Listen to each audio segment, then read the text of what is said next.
Surah Ale-Imran, the family of Imran. In the name of Allah, the most merciful and most gracious.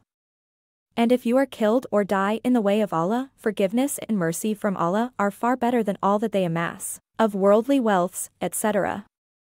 And whether you die, or are killed, verily, unto Allah you shall be gathered.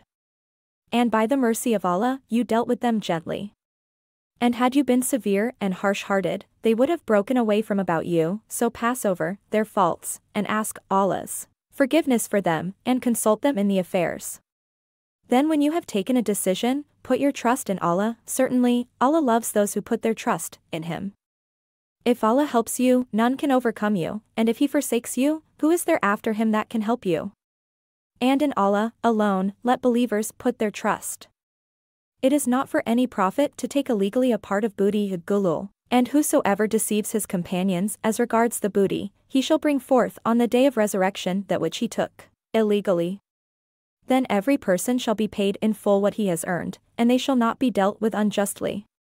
Is then one who follows seeks the good pleasure of Allah, by not taking illegally a part of the booty, like the one who draws on himself the wrath of Allah, by taking a part of the booty illegally, gulul?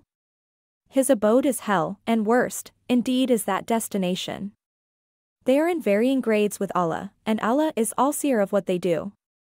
Indeed Allah conferred a great favor on the believers when He sent among them a messenger, Muhammad, from among themselves, reciting unto them His verses, the Quran, and purifying them from sins by their following Him, and instructing them in the book, the Quran, and al-Hikmah, the wisdom and the Sunnah of the Prophet, i.e., his legal ways, statements, acts of worship, etc., while before that they had been in manifest error. What is the matter with you? When a single disaster smites you, although you smote your enemies with one twice as great, you say, from where does this come to us? Say to them, it is from yourselves, because of your evil deeds. And Allah has power over all things. And what you suffered of the disaster on the day of the battle of Uhud when the two armies met, was by the leave of Allah, in order that He might test the believers.